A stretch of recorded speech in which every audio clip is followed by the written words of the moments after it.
Channel.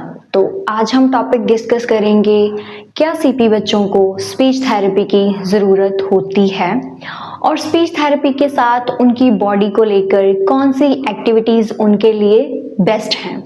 तो बात करें अगर स्पीच थेरेपी की, तो जी हाँ, बहुत ज़्यादा ज़रूरी होती है सीपी बच्चों के लिए स्पीच थेरेपी। रीज़न, हम जैसे नॉर्मली बात करते हैं, हम जैसे नॉर्मली खाना खाते हैं, ये सारी चीज़ें सीपी बच्चा बिल्कुल नहीं कर पाता है। वो अपने साउंड भी बहुत फोर्सफुली निकालता है। उसको पता ही नहीं चलता है कि मैंने कैसे कम्युनिकेट करना है, मैंने कैसे अपनी आवाज़ को बाहर निकालना है, या किसी भी पर्सन को मैंने कैसे अंडरस्टैंड करवाना है। तो सीपी बच्चे इस चीज़ से बहुत ज़्यादा परे रहते हैं। तो स्पीच थेरेपी में उनको बहुत सारी दिक्कतों का सामना करना पड़ता है। फर्स्टली, खाना खाने में दिक्कत, बोलने में दिक्कत, या किसी भी पर्सन को अपनी बात समझाने में दिक्कत। यही चीज़ें होती हैं स्टार्टिंग में बच्चे के साथ। साउंड्स और ओरोमोटर एक्सरसाइज और उसकी ड्रूलिंग को लेकर भी एक्सरसाइज होती हैं कि बच्चा अपनी ड्रूलिंग, जिसे हम स्लाइवा कहते हैं, उसे कंट्रोल करना सीखे।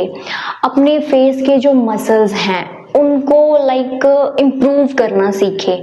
ओरोमोटर एक्सरसाइज इसीलिए करवाई जाती है कि बच्चे को अपने माउथ पर कंट्रोल करना आए, कि मैंने अपने माउथ को ओपन करना है, देन उसी में हम उसकी टंग मूवमेंट्स करवाएंगे, माउथ ओपन करके, टंग बाहर निकाल के, अप डाउन राइट लेफ्ट, ये चीज़ें रहती हैं स्पीच थेरेपी में। अभी हम बात करें बच्चे की बॉडी को लेकर कि बच्चे की बॉडी बैलेंस करवाने के लिए उसके लिए कौन सी बेस्ट एक्टिविटीज़ हैं। तो बात करें अगर ऑक्यूपेशनल थेरेपी की, तो वो चीज़ जो है बच्चे के लिए बेस्ट है।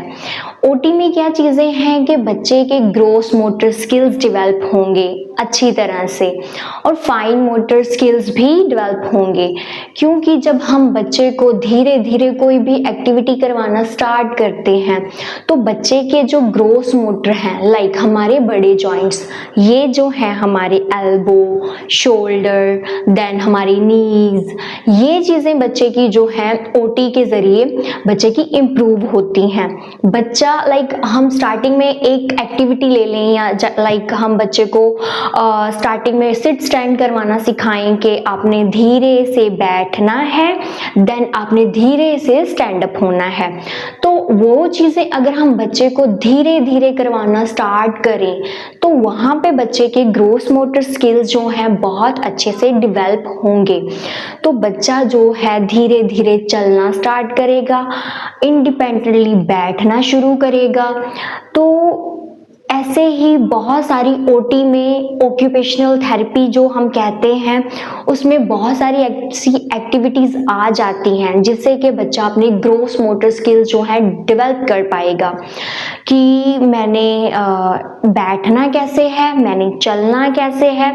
नो डाउट इसमें हम ये चीज़ें भी नहीं प्रॉपरली कह सकते हैं कि बच्चा एकदम से ये चीज़ें करना शुरू कर देगा, नहीं, इसमें बच्चे को टाइम लगेगा, क्योंकि बॉडी को बैलेंस करना सीपी बच्चे के लिए बहुत एक हार्डर प्रोसेस, या उसके लिए एक बहुत ज़्यादा कंपटीशन वाला पार्ट कह सकते हैं, कि वो अपने आप के साथ एक कम्पीट कर रहा है कि मैंने ये चीज़ करनी है। क्योंकि स्टार्टिंग में हम जब बच्चे को करवाते हैं तो बच्चा ये चीज़ें नहीं कर पाता है, उसको नहीं पता चलता है कि मैं बैठूं कैसे, मैं उठूं कैसे, मैं वॉक कैसे करूं। तो वहाँ पे थेरेपिस्ट जो होती हैं उसको हेल्प करती हैं कि ग्रोस मोटर के साथ बच्चे के फाइन मोटर स्किल्स भी डेवलप होते हैं। फाइन मोटर स्किल्स कैसे डेवलप होते हैं कि बच्चे के, आपने देखे होंगे हैंड्स के मूवमेंट, बच्चे टेढ़े मेढ़े करके अपने हाथ रखते हैं। आप जितना मर्जी बच्चे को बोलें कि आपने हाथ सीधे रखने हैं, तो बच्चा अपने हाथ सीधे नहीं रखता है। तो वही वहाँ पे हम एक्सरसाइज भी बच्चे को प्रॉपरली देंगे, उसके हैंड्स को ऊपर के लाइक बच्चे के जो फाइन मोटर स्किल्स हैं वो डेवलप हो पाए इजीली। और इसमें एक्टिविटीज़ भी रहेंगी कि बच्चे को हम कोई ना कोई हाथों की एक्टिविटी करवाते रहें कि बच्चा जो है अपनी होल्डिंग प्रॉपर करना सीख ले, अपनी ग्रिपिंग करना सीख ले प्रॉपरली, है ना।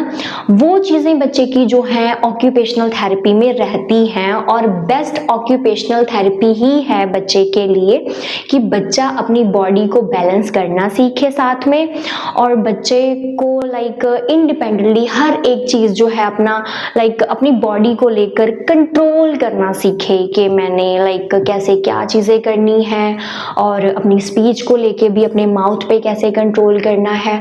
तो ये चीज़ें रहती हैं सीपी बच्चे के लिए कि बच्चे को स्पीच थेरेपी की बहुत ज़्यादा नीड रहती है कि एटलीस्ट बच्चा अपनी लाइक नीडी थिंग्स तो हमें एक्सप्लेन कर पाए, बोल पाए कुछ कि हम मुझे ये चाहिए, मुझे ये दे दो।